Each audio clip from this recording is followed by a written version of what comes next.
गिबियावनो नायगोर नोंथांमोननिसिम बयनिसिमबो खुलुमनायखौ जासिहरनाय जाबाय। नोंथांमोननि थाखाय दिनै मोनसे गोनांथार भिडिअ लाबोनाय जादों। आङो बे भिडिअनि गेजेरजों नोंथांमोननिसिम सेल्फ हेल्प ग्रुपनि 10,000नि बागैनो आपडेट हरनो सानदों दै।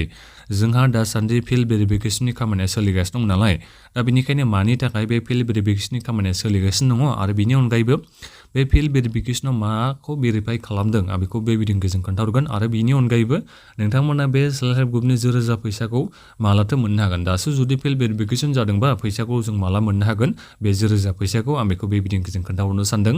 दा बेनिखायनो नोंथांमोना बे भिडिअखौ गासिबो जोबजासिम नायलांबानो जाबाय। आरो नोंथांमोननिसिम गिबियावनो गासिबनिसिमबो गुरै खावलायहरनाय थाग्रोखाबाय। नोंथांमोना जुदि सोरबाफोर चेनेलाव गोदानै फैदोंबा नोंथांमोना गासिबो बे डिजिटेल बड' इउटुब चेनेलखौ साबस्क्राइब खालामनानै लाग्रोलायखाबानो जाबाय, जाहाथे नोंथांमोना बे इउटुब चेनेलनि गेजेरजों बेबादिनो स्किमफोरनि भिडिअखौ सानफ्रामबो मोनबाय थानो हायो। आं नोंथांमोननिसिम बेखौ खोन्थाहरनो सानदों फिल्ड भेरिफिकेसनखौ मानि थाखाय खालामनाय जादों। नोंथांमोना फर्मखौ फिलआप खालामना होआखैमोनबा, दा बे फर्म फिलआप खालामनाय समाव नोंथांमोना मा डिटेल्स होदोंमोन बेखौनो बिथांमोना पार्सनेलि फैनानै बिथांमोना चेक खालामना नायफैदों आरो थारैनो नोंथाङा आबुं जेबो गोरोन्थि गैयालासिनो जेनेबा नंखाय ओरैनो फिलआप खालामनानै होआखै बेखौ बिथांमोना बिजिरफैदों आरो माने बिथांमोना फुरा नायफैगोन आरो नोंथाङा मा डिटेल्स होदों बे कारेक्टलि नोंथाङा फिलआप खालामनाया जादों ना जायाखै बेखौ बिथांमोना मोजाङै नायगोन। जेनेबा नोंथाङाथ' फर्मावथ' फिलआप खालामना होजोब्बाय, नाथायबा बिथांमोना बेखौ चेक खालामगोन आरो थारैनो नोंथाङा बे फिलआप खालामना होदों जाखिनि होदों बेयो नोंनिया थिग जागोन ना जायाखै बेखौ बिथांमोना फुरा भेरिफाइ खालामगोन।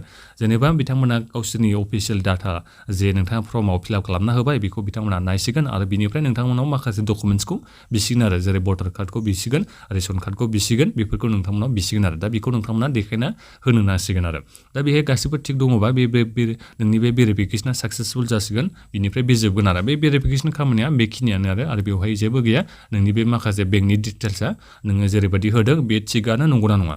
जेनेबा जुदि बे डिटेल्स होनाया मिस्टेक जायोबा नोंहासो खहा जागोन, जेनेबा नोंहासो फैसाखौ मोननाय नङालाय। जेरै नोंनि बे बेंकनि एकाउन्टनि डिटेल्स होनायानो जुदि गोरोन्थि जादोंबा दा बेहाय भेरिफाइ खालामनाय समाव बिथांमोना मोजाङै नायनानै जुदि मिस्टेकखौ नुयोबा अब्ला बिथांमोना माने आराम कारेक्ट खालामना होसिगोन आरो दा बेनिखायनो बे फिल्ड भेरिफिकेसनखौ बिथांमोना खालामदों जाहाथे गासिबो माने सेल्फ हेल्प ग्रुपनि मेम्बारफोर नोंथांमोना बे 10,000 फैसाखौ मोननो हायो। बिनि थाखायनो बिथांमोना ब्लक कअर्डिनेटर बिथांमोना बे फिल्ड भेरिफिकेसनखौ खालामनाय जादों आरो नोंथांमोना गासिबो बे फिल्ड भेरिफिकेसनाव बाहागोखौ लानो नांगोन जायफोर नोंथांमोना सेल्फ हेल्प ग्रुपनि मेम्बारफोर नोंथांमोननिसिम दासिमबो बे फिल्ड भेरिफिकेसननि खामानिया सहैयाखै जानो हागौ। जेबो सिन्था खालामनाङा, लासै लासैनो बे सहैगोन।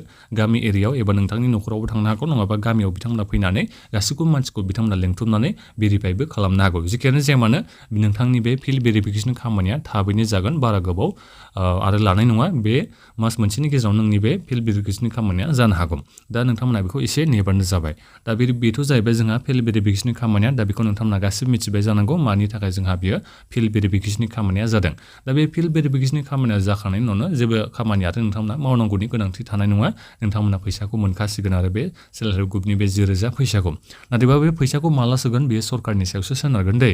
नोंथांमोना देग्लाय बोसोरनि जोबनायाव मोनहैगोन, आं बेखौ नोंथांमोननिसिम बुंहरनाय जादों। देग्लाय बोसोरनि जोबनायाव मोनाबाबो फैगोन बोसोर गोदानाव नोंथांमोना बे सेल्फ हेल्प ग्रुपनि 10,000 फैसाखौ मोनखागोन। ओरैनोथ' दायो खामानियानो गासिबो जोबनायनि लामायाव फैखाबायसै नालाय, दा जोंहा फिल्ड भेरिफिकेसना जागासिनो दंखायो नालाय, दा बे फिल्ड भेरिफिकेसन जाबानो नोंथांमोना फैसाखौ मोननायनि आसा थाखासिगोन आरो माने मोनखासिगोन आरो बे सरकारनि सायावसो सोनारसिगोन माला बिथांमोना सोहरो।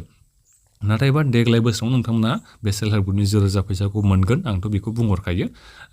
मुख्यमन्त्रि बे महिला आदामितानि बिनि 10,000 फैसाखौ मोनखागोनखा देग्लाय बोसोरावनो। जेरैबायदि नोंथांमोना खोनाखादों जानांगौ, जेरै फरायसाफोरा मोनगासिनो दङ बे 10,000 फैसाखौ मोननो थांगासिनो दङ। 10,000 नङा, बिथांमोना 1000 सोरनाबा 1,250 सोरनाबा 2,500 बिथांमोना नै 10 तारिखाव मोननो थांगासिनो नालाय। दा बिथांमोनाथ' नै दाख्लै बावैसो जाबोदोंमोन, बिथांमोना नै मोननो थांगासिनो दङ मालाय अक्ट'बरनि 10 तारिखनिफ्रायनो। दा नोंथांमोनाथ' सिगाङावनो जानायमोन, दा नोंथांमोनाबो माने बेनि गेजेरावनो मोनगोन आरो बे हिन्जावसाफोर बिथांमोना जायफोर फरायबाय थानाय हिन्जावसाफोर बिथांमोननो बे फैसाखौ सोग्रोनायनि उनाव निजुत मयना स्किमनि जे फैसाखौ सोग्रोसिगोन 10 तारिखाव। दा बिनि उनाव नोंथांमोना फैसाखौ मोननायनि चान्सआ थाहैसिगोन आरो दा जेखियानो जाया मानो देग्लाय बोसोरनि गेजेरावनो नोंथांमोना फैसाखौ मोननो हागोन। बिनिफ्राय सेलेक्सन लिस्ट बायदिसिना लिस्ट ओंखारना मायोथाय बेखौथ' बुंनो हाया, बेबायदि ओंखारनाय नङा।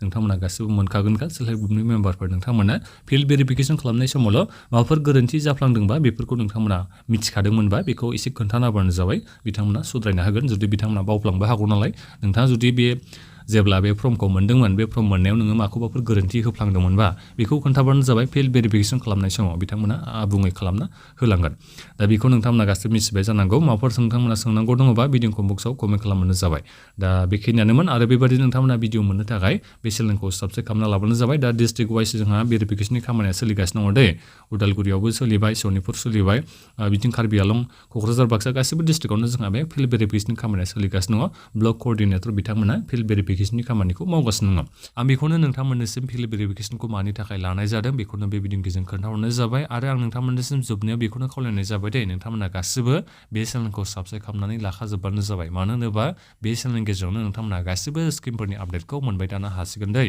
गोजोन्थों